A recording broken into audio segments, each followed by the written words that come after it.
Bueno, buenos días, buenas tardes, buenas noches. Acá estamos con el cuarto encuentro o el cuarto módulo, ya para presentar como la finalización de este primer nivel que tiene que ver con los equipos interdisciplinarios que están recién empezando en la tarea dentro de los ministerios. Bueno, como sabemos, el título de esta intervención es para el abordaje integral de las situaciones de violencia por razones de género en el ámbito de la administración pública de la provincia de Buenos Aires. Le presentamos a las autoridades como hacemos todas las clases.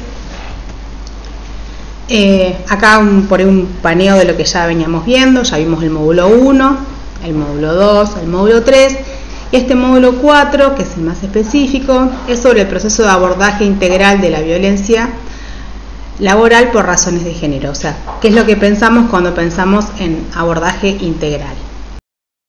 Como les decía, proceso de abordaje integral. Para ello vamos a ver diferentes situaciones que tienen que ver con estrategias para poder pensar un abordaje, obviamente, de manera integral. ¿Qué queremos decir integral? Que no quede solamente en la cuestión de la violencia o la situación específica que haya pasado, sino que tenga que ver con un abordaje integral en relación a la situación que plantea la persona. Esta situación que plantea la persona tiene que tener, por un lado, recomendaciones en relación con el ámbito de trabajo, sea que haya sido violencia doméstica o sea que haya sido violencia por razones de género en el ámbito laboral, y después, por otro lado, recomendaciones relacionadas con la salud laboral, justamente el acceso a la justicia e instancias de protección, como dije recién, en las dos instancias que se puede presentar esta situación de violencia. En el ámbito del trabajo, en el ámbito del trabajo, el equipo interdisciplinario podrá recomendar lo que veníamos planteando en los otros espacios de capacitación: la ausencia total o parcial de una o varias jornadas laborales completas de la persona a su trabajo, o flexibilidad en el horario, de entrada o de salida, en cualquiera de las dos situaciones, o realización de tareas en el hogar, lo que llamamos home office, o el cambio del lugar o del horario de trabajo de la persona que ejerce la agresión, no de la persona que es víctima de la agresión. Obviamente que toda circunstancia tiene que estar fundamentada y tiene que estar pensada desde lo que nosotros planteamos en el artículo 1 y 9 del decreto 121/20, pero estas son cuestiones que tienen que ver específicamente con el ámbito del trabajo. Y después tenemos las relacionadas con la salud laboral, que tiene que ver con el acceso a la justicia y las instancias de protección. Esta cuestión de que decíamos en relación al abordaje integral tiene que ver con que se puedan dar algunas recomendaciones. Primero, para preservar la integridad física, mental y social de la trabajadora o de la persona, en caso de que venga del sector LGTBIQ+, donde trabaja, que se sienta cómoda en ese espacio. Esta cuestión en relación al bienestar físico, mental y social puede tener que ver con que haya modificaciones en el lugar, que puede tener que ver con una atención especializada para la persona, etc. Y este tipo de recomendaciones también tienen que estar puestas en lo que veníamos trabajando en las clases anteriores en relación al informe. En este informe también se pueden plantear articulaciones institucionales, sea con el Consejo de la Mujer del municipio, sea con alguna institución que trabaje con situaciones de violencia, sea con otras instituciones que trabajan cuestiones de violencia, que pueden asesorar a la mujer o que la pueden acompañar en este proceso en el que está llevando adelante. Estas cuestiones que planteábamos pueden ser, en relación al acceso a la justicia, bueno, obviamente, Comisaría de la Mujer y la Familia. Si no hay Comisaría de la Mujer cerca, una comisaría cercana, las defensorías oficiales, el fuero penal si son delitos graves, fuero de familia, que por ejemplo en La Plata hay algunos juzgados de familia que están especializados en situaciones de violencia. En los lugares donde no hay juzgado de familia, juzgado de paz, donde se puede también llevar el asesoramiento, no solamente el asesoramiento acerca de qué hacer, sino hacer la denuncia o el pedido, no sé, si es una situación de violencia de género en el doméstico, poder pedir la exclusión del hogar del agresor y un perímetro de acercamiento. Por otro lado, también lo que es la protección integral de los niños y niñas, en el caso de que esta persona tenga hijos e hijas a cargo. Justamente la idea es poder articular con el servicio local, si en el servicio local no está funcionando en su debida forma, con el servicio zonal o con las mesas barriales que trabajan cuestiones en relación a la niñez y adolescencia. Y en relación al acceso a la salud física y mental, justamente poder pensar la derivación a centros de salud barriales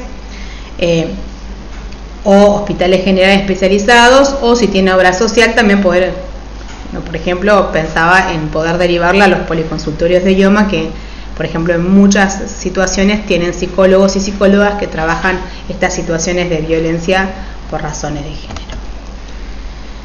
En relación a la violencia doméstica, que es una de las situaciones por las que puede llegar una persona a hablar con el equipo interdisciplinario, bueno, tenemos justamente los dispositivos de orientación y atención y acompañamiento territorial, como es la línea 144, que es a nivel provincial, las áreas de género municipales, como les decía hoy, consultorios jurídicos gratuitos. Por ejemplo, en La Plata existen consultorios jurídicos gratuitos que dependen de la Facultad de Abogacía, de Ciencias Jurídicas y Sociales, y también en algunos barrios tienen consultorios jurídicos gratuitos que son proporcionados por el Poder Judicial.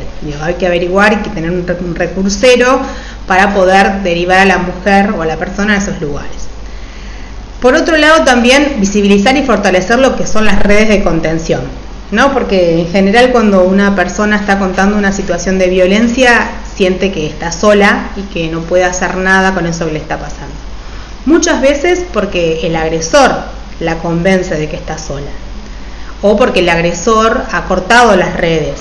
Primero porque no se junte con la hermana porque es una chusma, después que no se junte con una amiga porque es una prostituta, que no hable con la vecina porque se mete en la vida de los otros. Bueno, como que va cortando así lazos, y a veces la mujer o la persona, por esa misma situación de vergüenza por la violencia que está padeciendo, se desvincula por ahí de gente o familiares, amistades o hasta compañeros y compañeras de trabajo.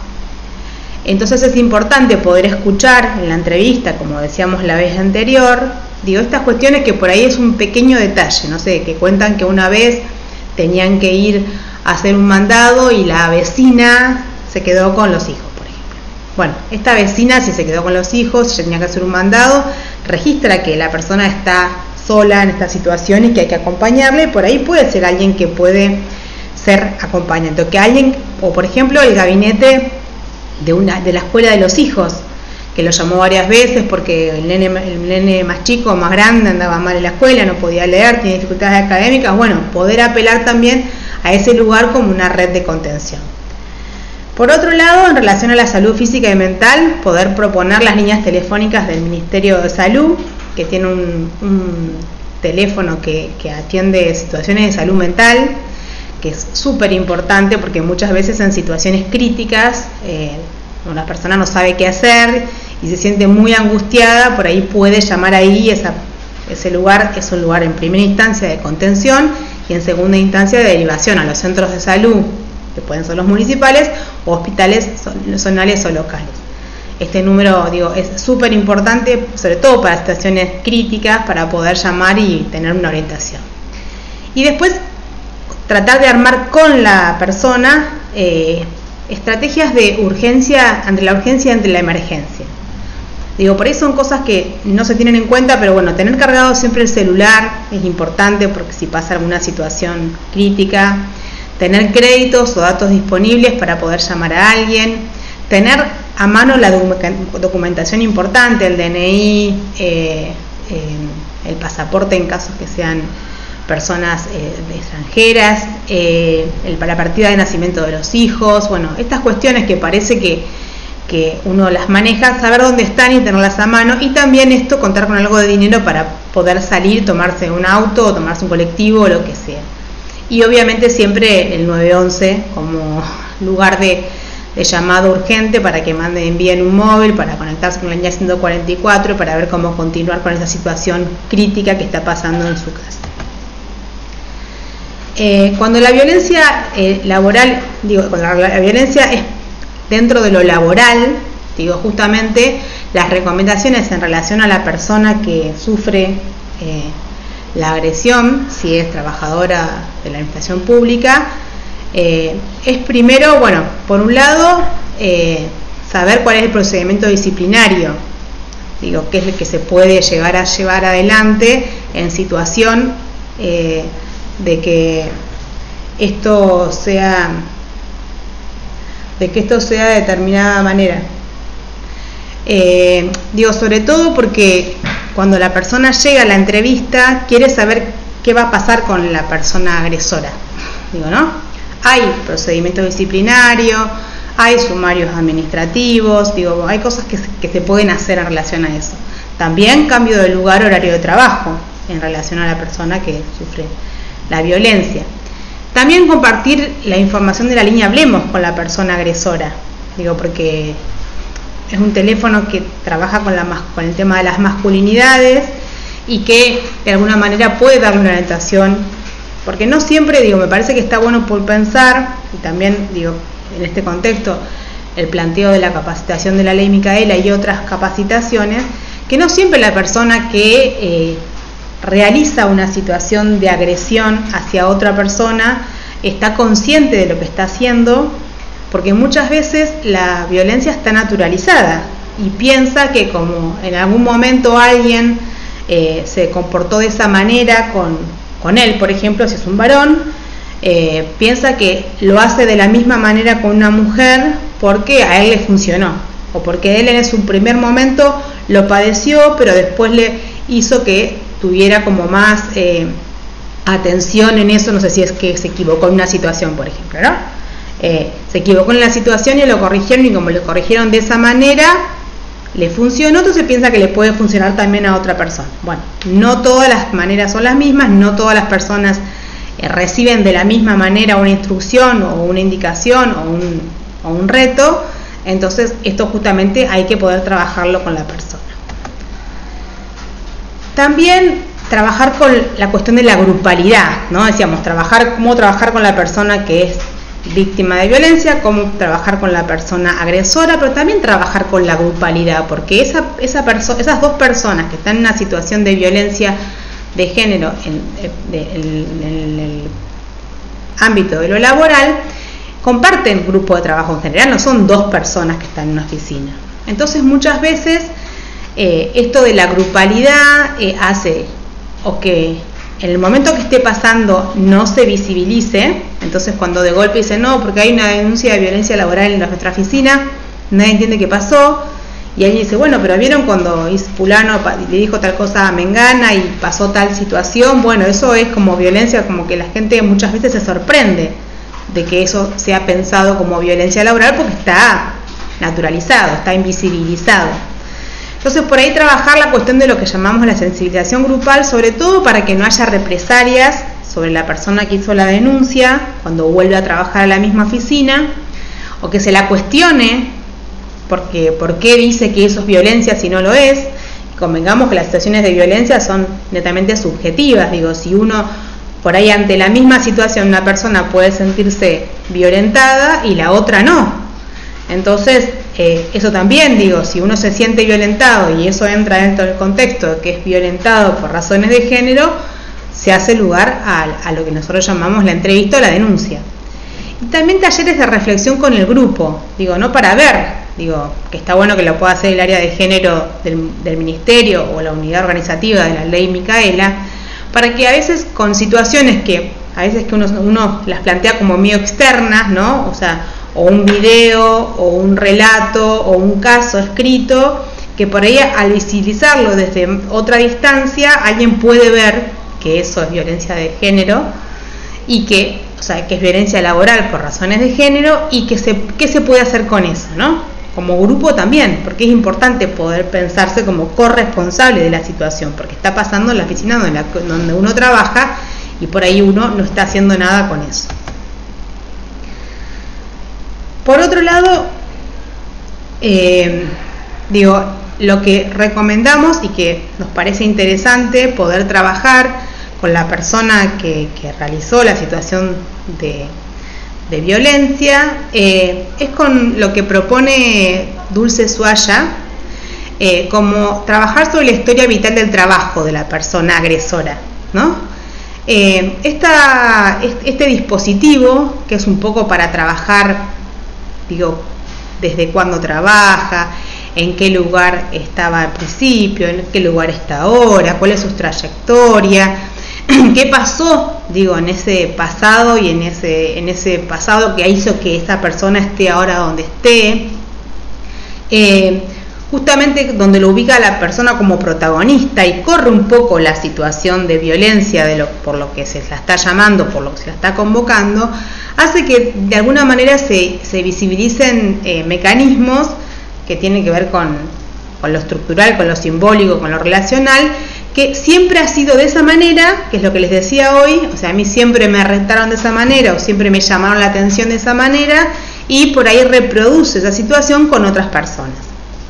Yo me acuerdo de una situación que habíamos trabajado en algún momento con un centro de investigación, y que la persona que había sido denunciada lo que decía es, bueno, pero a mí mis docentes siempre me decían, me trataban así, me corregían todo en rojo, me mandaban a hacerlo de vuelta, me corregían verbalmente adelante de mis compañeros y compañeras, me corregían un paper, por ejemplo, un trabajo delante de mis compañeros y mis compañeras, y yo me sentía tanta vergüenza que lo había hecho mal que volvía a mi casa y me ponía a trabajar 15, 20 horas hasta corregirlo y lo volvía a entregar.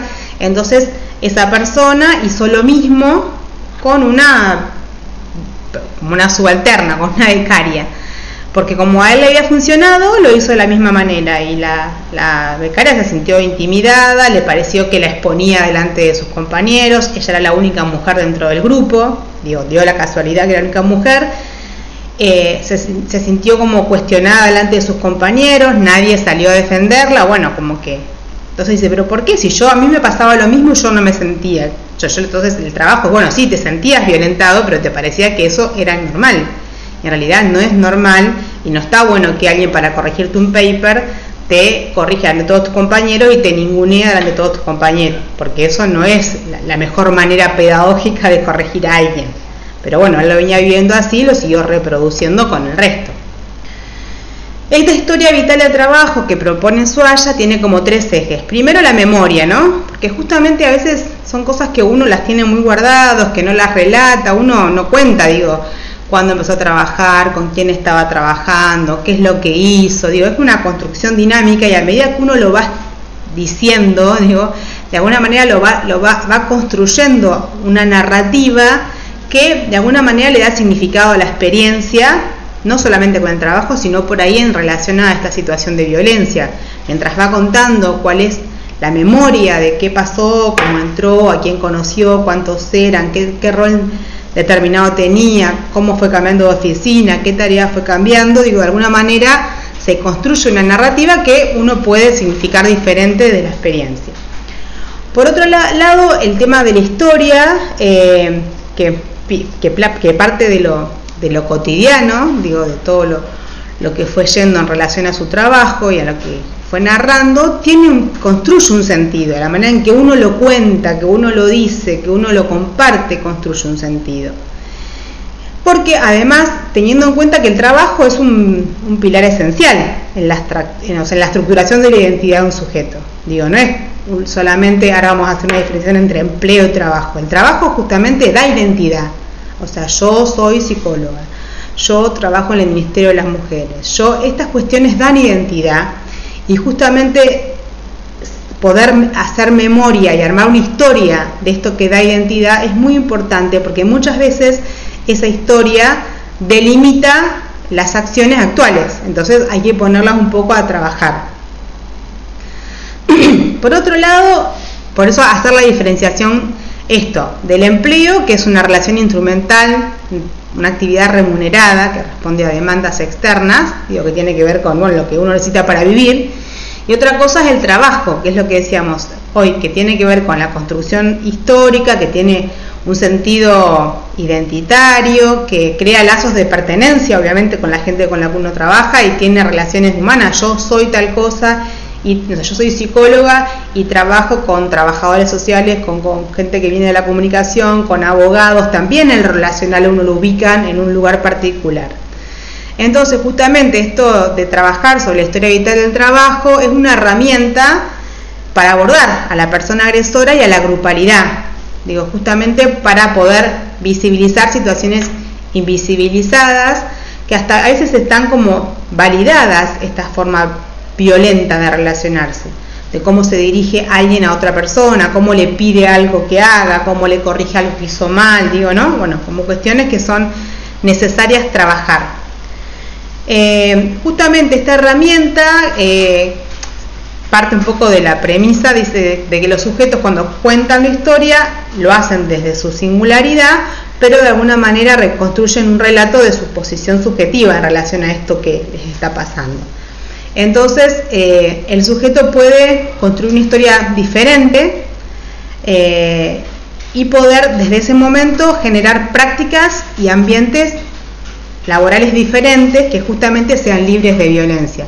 Sobre todo cuando uno puede enunciarlo, ¿no? Cuando el otro cuenta algo que es violento como algo normal y uno puede poner algo ahí que vamos a ver lo que después llama Ulloa el tercero de apelación, que sancione que esa situación que está relatando, que le parece de lo más normal, no lo es, sino que es algo que está naturalizado y que todo el mundo lo lleva adelante de esa manera, pero no es una situación normal, ni esperable, ni diríamos desde la salud mental, saludable. Bueno, en relación a las preguntas que pueden orientar este trabajo con la persona agresora y la grupalidad, preguntarnos, por ejemplo, si uno va a trabajar en un taller, ¿no?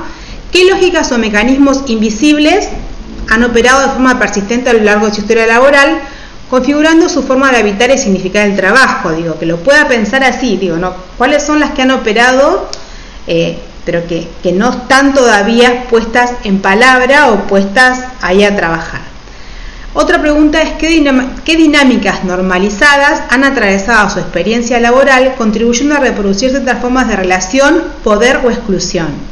Que a veces puede ser ni siquiera sobre uno mismo, sino sobre lo que uno visibilizó en un compañero, en una compañera, en una situación que pasó hace un montón de tiempo, donde uno sintió que había una relación de poder o una situación de exclusión que atravesaba la experiencia laboral de todos los días.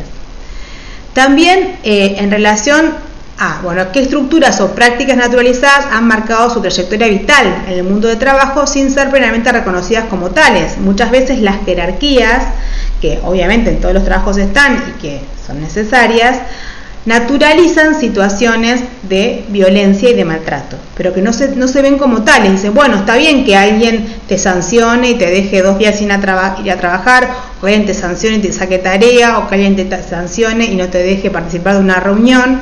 Y bueno, está bien porque solamente porque es el jefe, porque tiene una jerarquía mayor, también poder trabajar esto. Y también qué formas de violencia simbólica o mecanismos sutiles de control ha permanecido en la historia laboral sin ser cuestionadas. Desde la gente que está controlando minuto a minuto a qué hora llega uno, a qué hora se sienta, cuánto trabajo hace, o todo el tiempo llamándole la atención de que no hizo lo suficiente, o mandando mensajes no solamente en el trabajo, sino fuera del trabajo para que haga algo más de lo que ya se le pidió. Estas cuestiones que son de control muchas veces se convierten en violencia simbólica. Están todo el tiempo poniendo un poco en jaque al otro como si estuviera siempre en falta. Como si hay algo que no hizo, si hay algo que no desarrolló, algo que no se ocupó. Entonces, un poco poner también a trabajar esto en la grupalidad. Para trabajar la grupalidad tenemos que tener nociones que vienen de la psicología y de otros ámbitos. Acá vamos a compartir la psicología porque nosotros venimos desde ahí, pero que justamente hacen un poco a entender y a poder pensar cómo funcionan los grupos y las instituciones. Primero, obviamente, como dice Ana María del Cueto, lo que nosotros trabajamos, Ana María del Cueto trabaja desde una teoría que es la teoría del análisis institucional, donde se realizan intervenciones institucionales en lugares donde existe alguna situación de padecimiento que hace que esas personas estén no estén atravesando un buen momento laboral, porque cuando llegan al trabajo o no quieren ir a trabajar, o se sienten incómodas, o no pueden o presentan sintomatologías, o piden carpetas médicas, o consumen psicofármacos, bueno, sí, diferentes situaciones que tienen que ver específicamente con lo laboral, ¿no? Con los malestares que puede producir el trabajo. Justamente desde la teoría del análisis institucional, lo que plantea Ana María del Cueto es poner un poco a reformular los interjuegos de roles, porque justamente en los grupos existen roles que se desempeñan en un grupo, no sé, siempre hay alguien que es la persona, digo, en un grupo, inclusive podemos decir de pares, ¿no? Donde haya una jerarquía. Hay cuestiones que son determinadas por la institución, donde hay un jefe y hay gente que obedece a las órdenes del jefe, pero también dentro del grupo hay gente que por ahí no tiene un rol de coordinación, pero coordina. Hay una persona que es siempre la que está mediando en situaciones conflictivas. Hay gente que tiene más que ver con la cuestión de poner un poco de humor a las situaciones de tensión. Hay otra gente que es la que se ocupa más como medio un rol maternal de acoger, de escuchar, de alimentar a sus compañeros. Y estas identificaciones que se van dando dentro de los grupos hacen que los grupos funcionen de determinada manera. Muchas veces esos grupos con ese funcionamiento que vamos identificando con diferentes roles producen malestar. Entonces hay que intervenir sobre esos roles y hacer que puedan jugar de otra manera para que eso no produzca malestar. Todo grupo cuando nace, lo digo por ahí, capaz que si ustedes piensan en su primer momento, cuando empezaron a trabajar en una oficina y por ahí eran, no sé, 5 o 6 personas nuevas que venían de otros lugares, etcétera, funciona lo que llamamos la ilusión grupal, ¿no? La ilusión grupal es ese primer momento donde todos nos queremos, todos tomamos mate todos los días, festejamos los cumpleaños de cada uno y cada uno, nos sentimos cómodos en el trabajo, no tenemos problemas con la distribución del trabajo. Bueno, estas cuestiones pasan en general en todos los grupos. Está este primer momento de ilusión grupal, donde todos nos queremos y nos amamos, y está todo bien, y en un momento empiezan a aparecer las diferencias, empiezan a aparecer las mezquindades, empiezan a aparecer las competencias, y hacen que ese grupo se convierta en un grupo de trabajo, y por ahí no en ese primer grupo mítico donde todos somos divinos, todos nos queremos y todos nos amamos, ¿no? Esto es totalmente esperable, no es algo que pasa solamente en el lugar donde ustedes están trabajando ahora. Siempre existe en un primer momento la ilusión grupal y siempre en un segundo momento aparecen las diferencias. Ahora, esto de las diferencias y las broncas, los enojos y las amistades y las enemistades tienen que ser superadas con el grupo para poder pensar que están dentro de una institución, que esa institución, nosotros decimos dispara imaginariamente, que uno piense que uno lo quiere, que el otro no, que el otro le quiere serruchar el piso, que el otro no le reconoce el trabajo, que el otro lo ningunea, etcétera, etcétera, etcétera, para pensar que somos un grupo dentro de una institución que tenemos que funcionar lo mejor posible, dejando un poco de lado nuestras situaciones, más humanas, de enojos y desenojos, amistades y enemistades, y tratar de estar esas horas que estamos ahí, que son muchísimas, porque las mínimas son 6, las máximas son 8 y algunos más horas comparten por día, que sea de la mejor manera posible. No como un grupo de amigos, que nos queremos todos y nos amamos, sino como un grupo de trabajo que busca la atención más saludable para pasar esas horas de trabajo de la mejor manera y que podamos ir todos con el mismo objetivo de llevar adelante la tarea bien, sin tener que estar todo el tiempo discutiendo y peleando por quién lo hace, quién no lo hace, quién lo hace mejor, quién te reconoce, quién te desconoce, etcétera, etcétera. Vuelvo a decir, esto pasa en todas las instituciones. No es que pasa en la institución en la que ustedes están. El tema es cómo uno supera esa situación de primera ilusión grupal y de segunda situación de disparador imaginario, donde todos se convierten en perseguidores, odiadores, etcétera, etcétera. Por eso, como pensamos que la institución, desde la teoría del análisis institucional y de un autor que se llama René Luró, que trabaja con la institución como disparadora del imaginario grupal, hay, para de alguna manera coordinar esta situación, varios aspectos. Por un lado, las normas de funcionamiento, ¿no? Que a las que uno debe respetar, normas de funcionamiento que tienen que ver a la hora que uno llega, a la hora que uno se retira, la tarea que uno realiza, quién divide las tareas, quién se responsabiliza por el producto de las tareas, lo que sería el organigrama y lo que tiene que ver con la organización del trabajo en el día a día. Esas normas de funcionamiento tienen que estar lo más claras posibles. No siempre están claras en las instituciones y siempre es un problema de comunicación. Pero bueno, de alguna manera hay que trabajarlo para que no se empiecen a generar estas cuestiones de violencia que veníamos hablando antes en relación al contexto laboral.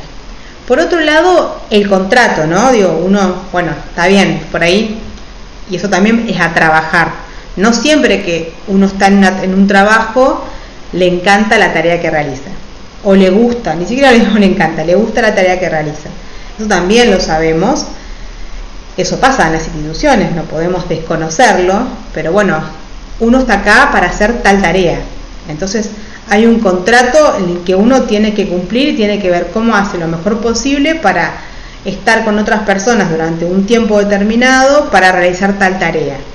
Pero esa tarea, para que se realice, necesita una coordinación, que en general, y lo digo comillas, en general lo realizan los jefes, los directores, los jefes de departamento, los directores de línea, los directores provinciales, los subsecretarios y todos quienes coordinan diferentes áreas. Lo que pasa es que muchas veces la coordinación no funciona y esa coordinación la lleva adelante otro de los miembros, un par, que ese par por ahí no es reconocido por el resto de sus compañeros como coordinador. A veces tampoco es reconocido el coordinador designado por alguien como coordinador, y a veces tiene que ver con la cuestión no solamente de buen desempeño o mal desempeño de la tarea, sino que tiene que ver con el lugar de lo que supone coordinar un grupo. Pero todas estas cuestiones si son trabajables y son puestas como un poco sobre la mesa y se pueden charlar y se pueden hablar, hace que por ahí de alguna manera este intercambio y este interjuego de roles sea más saludable para estar dentro de la institución de la mejor manera, porque si no se generan todo el tiempo situaciones de violencia y muchas veces situaciones de violencia por razones de género. En relación a esto que venimos diciendo, vamos a trabajar con lo que nosotros planteamos como la noción de malestar institucional. El malestar institucional es una noción que viene de Fernando Ulloa, que es un psicoanalista argentino que falleció hace un tiempito. Él habla de algo que nos parece súper importante para trabajar, que tiene que ver con la cultura de la mortificación. Esta cultura de la mortificación, Ulloa la piensa en relación a las instituciones y dice que en realidad es cultura porque está totalmente naturalizado y parece que es normal o esperable que uno no tenga ganas de ir a trabajar, que uno se sienta incómodo en la institución donde trabaja, que uno se sienta maltratado en la institución donde trabaja, y que esta cultura de la mortificación trae justamente padecimientos como el consumo de psicofármacos, las carpetas médicas permanentes, el consumo de alcohol, la depresión, la fatiga crónica, que es algo también de nuestro sufrimiento social contemporáneo, y que esta cuestión en realidad es interesante porque él empieza a trabajar con la noción de cultura de la mortificación porque en 1996, cuando él escribe este artículo, una revista le pregunta por qué habían descendido tanto los encuentros sexuales entre las personas, los encuentros eróticos entre las personas, y él empieza a pensar por qué y responde que tiene que ver con la cultura de la mortificación. Esta cultura de la mortificación y la queja permanente sobre el lugar del trabajo hace que muchas veces se pierda lo que llamamos la creatividad.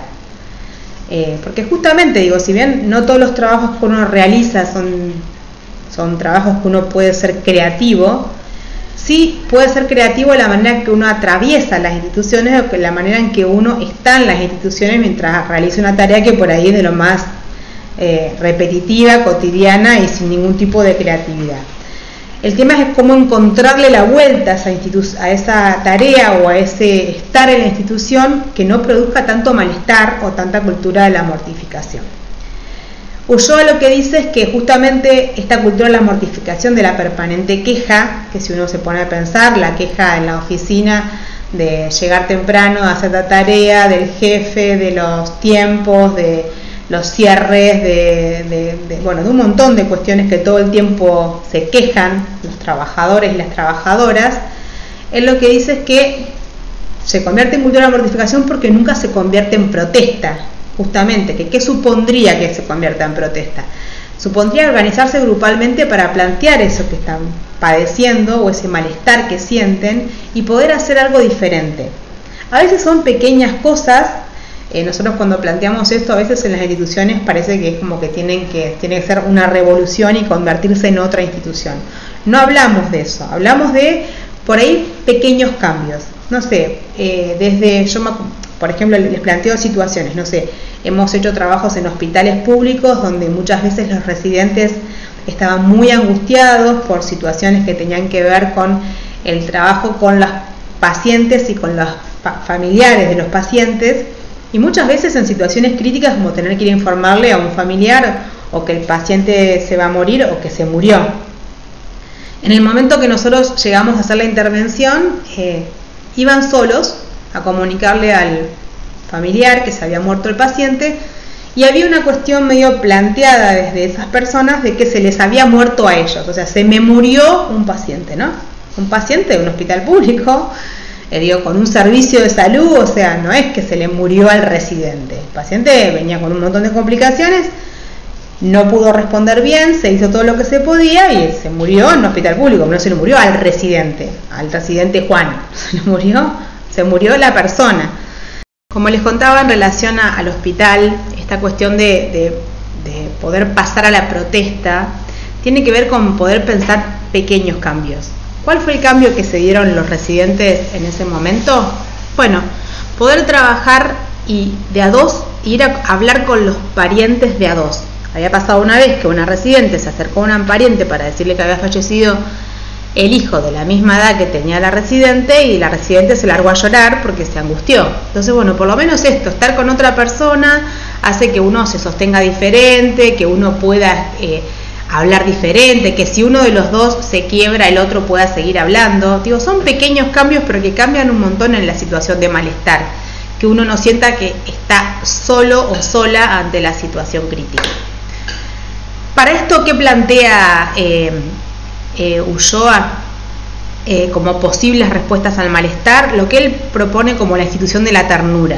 La institución de la ternura es la toma de ese primer vínculo entre madre e hijo en relación al amamantamiento, al acogimiento de ese cachorro humano que viene totalmente desvalido al mundo y que necesita que otro lo abrigue, lo alimente, lo cuide, lo trate bien, que justamente esta primera situación que es primaria, dice Ulloa, porque está puesta en el primer momento de la situación de la llegada del sujeto al mundo, se pueda reproducir en las instituciones y tiene que ver con el pequeño gesto, ¿no? Nosotros, me acuerdo, una vez trabajamos con médicos que trabajaban con situaciones de emergencia, médicos con mucha antigüedad y con mucho reconocimiento y con muchos años de carrera, y lo que decían ellos era que necesitaban la palmadita en la espalda, ¿no? De que por ahí, más allá de que obviamente que un médico puede hacer montones de cosas por un paciente y ese paciente puede responder o no. No es que si el paciente no responde es mala praxis, sino que puede responder o no. En esa situación de que pueda responder o no, la palmadita en la espalda, ni siquiera del jefe pedían, de sus compañeros, que le digan, che, mirá, Yara, hiciste todo lo posible, vimos cómo trabajaste, le dedicaste un montón de tiempo, pensaste un montón de estrategias, llevaste adelante un montón de tareas, pero bueno, el paciente no pudo responder, porque no podía, porque tenía cuestiones anteriores, porque había cuestiones que por ahí no entraban en su cuadro y no pudo salir de esa situación, pero que quede claro que hay un reconocimiento de los compañeros. Y esto no tiene que ver, a veces uno escucha, ¿no?, en la vida cotidiana, bueno, hay gente que necesita que el otro lo reconozca. todos y todas necesitamos que los otros y las otras nos reconozcan. Eso es una cuestión humana, si no seríamos animales, digo, ¿no? Y el reconocimiento no es todo el tiempo, ay, qué bien que lo hiciste, ay, qué divino que es. No, por ahí es esto, poder reconocerle que el otro hizo todo lo posible y que eso no funcionó. Esto tiene que ver con la ternura. Y también tiene que ver con la ternura los pequeños detalles, digo, ¿no? Si uno ve que un compañero o una compañera llega al trabajo angustiado, no es que uno se va a convertir en el psicólogo o la psicóloga del otro, pero che, ¿qué cara tenés? ¿Qué te pasó? ¿Dormiste mal? ¿Tenés un problema familiar? A veces pasan los trabajos que, no sé, se muere un familiar y cuando vuelve al trabajo nadie dice nada. Se le muere la madre o se le muere el padre. Entonces la gente, el mejor pretexto es, no pregunto nada, así no le hago acordar. ¿Ustedes creen realmente que si a alguien se le murió el padre o la madre, si ustedes no le preguntan nada, esa persona no se va a acordar que se le murió el padre o la madre cuando está volviendo a trabajar? Digo, justamente hay que preguntar, che, mirá, me enteré lo que pasó, ¿cómo estás? ¿Cómo está tu mamá? ¿Cómo está tu papá? ¿Cómo lo llevas vos? Digo, por lo menos poder abrir al diálogo, no escucharlo 5 horas seguido, pero digo, poder abrir al diálogo. Y otra cuestión también que tiene un poco que ver con la institución de la ternura es, digo, la cuestión de, que parece una pavada, ¿no? Pero no sé, la cuestión de los cumpleaños, del festejo del cumpleaños de un compañero, de, digo, el regalo a alguien que, digo, no sé, que se casó o que tuvo un hijo, digo, como que son pequeñas demostraciones de afecto que tienen que ver con la ternura y que hacen que el trabajo no sea tan invivible. Yo no digo que uno tiene que tener unas ganas locas de ir a trabajar, pero por ahí sí sentirse en un ambiente cuidado, abrigado, alimentado, bien tratado, o qué sé yo. Muchas veces me ha pasado el trabajo que por ahí viene una compañera en el auto y le pasa algo, se le rompe el auto o choca, o bueno, si el otro viene con una cara de que le pasa algo, poder preguntarle qué le pasa. Digo, eso tiene que ver con la institución de la ternura. También otra noción que trabaja Ulloa es lo que nosotros llamamos el tercero de apelación. Acá pusimos, para poder compartirlo con los ministerios y los organismos, lo que llamamos la necesidad de un sistema de autoridades. Más allá de que la organización de los ministerios y de la provincia y los organismos siempre tienen autoridades, muchas veces las autoridades no funcionan como tal, como esto que decimos, un tercero de apelación.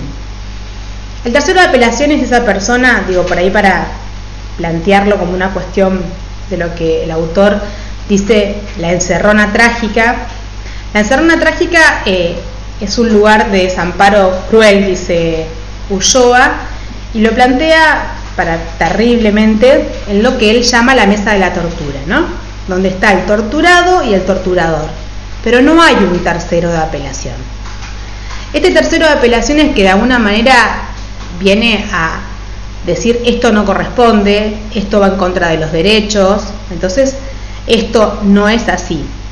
Y lo que dice Ulloa, más allá de esa encerrona trágica que es la mesa esta de la tortura, que justamente lo que pasa en las instituciones, que muchas veces las personas, para dejar de sufrir, para no morirse, etcétera, dependen de alguien que los rechaza y que los maltrata. Para pensarlo en una situación crítica, él lo plantea en los manicomios, ¿no? Las personas que están encerradas en los manicomios, ahora a partir de la ley de salud mental no hay encierro en los manicomios, pero en otro momento la gente pasaba 20, 30, 40 años en un manicomio, y las enfermeras, los médicos, los psiquiatras, los psicólogos, los trabajadores sociales o la gente que estaba como de cuidadora, es quien de alguna manera determinaba esa forma de vivir de esa persona en ese lugar. Digo, porque era quien le administraba la medicación, quien si se hacía alguna macana lo ponía como en un calabozo en un lugar aparte o le aplicaba más medicación. Bueno, cuando uno depende de alguien para seguir viviendo o para no sufrir más, justamente se entrega a una situación de maltrato.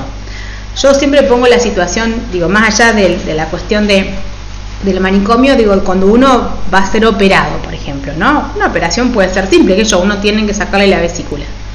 Ahora ese médico cirujano que va a hacer la operación, muchas veces o no explica lo que va a hacer, o muchas veces está apurado porque tiene muchas operaciones antes o después, entonces, Y esa situación, digo, que el otro está apurado o está en otra cuestión, hace que muchas veces maltrate a los pacientes.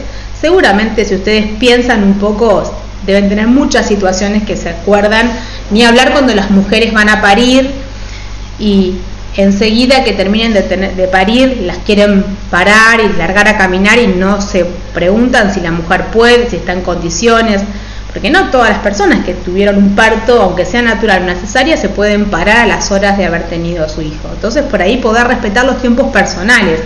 Esto a veces está medio protocolizado y si uno no responde a la lógica de lo que la persona le parece que hay que responder, sea la enfermera o la médica, es obligado a hacer algo que va en contra de lo que uno puede hacer. Entonces, eso también es una manera de maltrato. Hay una película que no me acuerdo bien cuál era, pero es un cirujano que tiene que operarse y todo el tiempo no quiere llegar a la sala de operaciones, y un poco lo que cuenta la película es esto, porque se acuerda de todas las cosas que pasaban cuando él era cirujano del otro lado y no quería que su cuerpo esté en una camilla siendo intervenida por otras personas. Es súper interesante, no me acuerdo cómo se llama la película, no sé si nos llama algo así a corazón abierto o algo así, porque es una operación de corazón la que le tienen que realizar, y todos los miedos que surgen en función de lo que pasa en esa instancia donde uno depende del otro para seguir viviendo, por ejemplo, para que le hagan una operación de corazón. Bien, en relación a esto es muy importante justamente armar en estos equipos y en estos equipos que van a trabajar con la persona agresora, con la persona víctima de violencia y con la grupalidad, instrumentos de registro. Y sobre todo esta cuestión como protocolos de actuación, ¿no? Bueno, ante tal situación vamos a hacer un taller de sensibilización. Ante tal otra situación vamos a registrar. Digo, por ahí la idea es no solamente sistematizar la información, sino también no victimizar otra vez a la víctima. Y justamente, intervenir de manera integral. Es necesario siempre, como decíamos hoy, que el trabajo sea articulado con el área de género, si hay área de género en el ministerio o el organismo, y la unidad organizativa de la ley Micaela, porque van de la mano un poco. Si bien no son las que intervienen, las que hacen la entrevista, las que hacen el informe, las que hacen pedido de licencia, sí están en la temática. Y es muy importante, para que estas situaciones no se repitan y para que justamente tomen un estado que no tenga que ver con justamente volver a repetir toda la situación, haya actividades de sensibilización y promoción en relación al género y a los derechos. Estas actividades de sensibilización que pueden estar apoyadas, por ejemplo, en la ley Micaela, pero que pueden estar apoyadas en las fechas como el 8 de marzo, como el 25 de noviembre, como en junio, todo lo demás, es necesario que se visibilicen con carteleras, con capacitaciones, que sabemos que muchas veces son resistidas, pero bueno, más allá de la resistencia, de las personas que llevan adelante el trabajo dentro de un ministerio o de un organismo, es obligatoria la capacitación de la ley Micaela. Entonces, un poco trabajar desde ahí y por ahí poner a trabajar un poco, que no sea solamente una cuestión de clases, o de capacitaciones de personas que hablen sobre la temática, sino por ahí ponernos a pensar en relación a videos, en relación a películas, en relación a casos escritos, para que uno pueda implicarse de otra manera, que es un poco lo que plantea la ley Micaela, ¿no? Justamente, que sea un trabajo en colaboración, que sea un trabajo grupal, que sea un trabajo desde las personas que participan y no solamente una bajada de contenidos que muchas veces ni siquiera, si es bajada solamente de contenido, ni siquiera se escucha, sino que puede implicarse la persona que está haciendo la capacitación. Otra cuestión que a nosotros nos parece súper importante en relación a los equipos es que se realicen mapeos. El mapeo, que justamente es un poco ver qué cantidad de situaciones de violencia laboral por razones de género hay en los organismos, justamente porque si uno sabe la cantidad, de alguna manera esto lo que produce y propone es poder pensar políticas públicas que tengan que ver con el abordaje de la problemática. Si yo me tengo que sentar a trabajar con alguien en política pública y me dice, bueno, sí, pero no sé, en tantos organismos del Estado de la Provincia de Buenos Aires, ¿cuántos casos de violencia laboral hay por año? No sé, pero hay un montón. Hay un montón, no aclara nada. Pero ¿cuántas licencias por violencia de género por razones laborales hay en la provincia de Buenos Aires. No sé, bueno, entonces ¿para qué poner a pensar más trabajadores? Porque ¿para qué poner a pensar capacitaciones? ¿Para qué poner a trabajar la formación de las personas que están dentro del equipo interdisciplinario? Ya está funcionando. Y además también para valorar la importancia, porque bueno, todos los que estamos acá sabemos que las tareas de los equipos interdisciplinarios son súper importantes, pero que es un trabajo que hace alguien que está en el mismo organismo de la persona agresora y de la persona víctima, muchas veces si es violencia laboral por razones de género, que además es una tarea que no está paga por otro, además de la tarea cotidiana, y muchas veces uno interviene sobre compañeros que comparte oficina, que comparte tarea. Entonces digo, también hay que darle una importancia, porque justamente si no, es lo que pasa muchas veces, que decimos, bueno, ahí vienen las chicas de género, ¿no? Las chicas de género como si fuera una temática que compete a 2 o 3 personas que están en el equipo interdisciplinario, pero que no tiene nada que ver con el resto de la institución. Y justamente esto de elaborar un mapeo que sea, digo, o semestral o anual, de cuáles son las cantidades de situaciones que aborda el equipo, que llegan a los organismos, que se piden licencia, hace que se visibilice también la situación. Vieron que cuando cada vez que sale en el diario o en los medios de comunicación la cantidad de femicidios, como que de golpe parece que hay tantos femicidios por año, y parece que el resto del año no estudian los femicidios, o sea, solamente cuando largan un número, esta ONG esta ONG parece que en ese momento fueron todos los femicidios fueron durante todo el año, pero durante todo el año no están visibilizados. Entonces justamente los números hablan, y esa es la manera justamente de discutir y pedir y solicitar política pública, y de alguna manera darle importancia al trabajo que hacen día a día los equipos interdisciplinarios.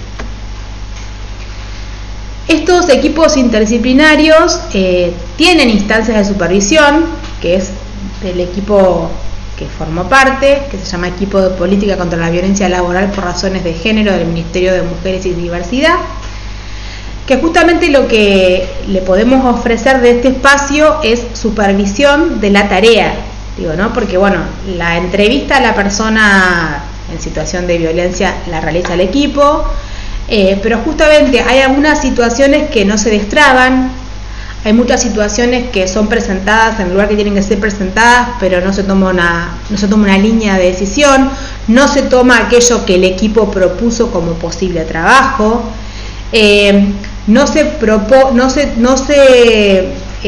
por ahí a veces entre comillas, se sanciona a la persona en situación de violencia porque se la pasa a otro lugar cuando la persona no quiere ir, porque no quiere mover al agresor, por miedo a una situación que tenga que ver más con una presentación legal, porque lo sacan de su tarea. En el caso de que la persona quiera cambiarse de lugar por derecho propio, porque puede hacer otra tarea y no le hace problema, está todo bien. El tema es cuando la mujer no quiere hacerlo y terminan cambiándola para solucionar el problema de esta manera. Y además porque de alguna manera fortalece estos equipos interdisciplinarios y empiezan a pensar en lo que nosotros llamamos el diseño de herramientas técnicas, que son cosas que va construyendo cada equipo, porque obviamente cada ministerio y cada organismo tiene particularidades, todos no son iguales, todos no funcionan de la misma manera, todos no tienen la misma relación con la dirección de personal, todos no tienen a la dirección de personal formada en situaciones de género. Son tan diversas las situaciones que eso hace que muchas veces la supervisión nos proponga no solamente pensar en conjunto, o sea, ustedes y nosotras, sino también poder pensar estrategias que pueden ser pensadas desde el ministerio a propuesta a cada lugar donde se estén presentando las situaciones. Esto es un trabajo muy artesanal que hay que empezar a armar, hay que empezar a pensar, y que una de las cuestiones claves es el trabajo, como decíamos en la capacitación anterior, en equipo. No solo en equipo, sino transdisciplinario, para poder abordar la cuestión desde diversos aspectos. Bueno, hasta aquí hemos llegado. Esta es la capacitación. Cualquier duda, pregunta, etcétera, en las vías por mail están abiertos. Está el mail dentro de lo que ustedes van viendo en estos videos. Así que bueno, nos despedimos y dejamos acá la capacitación.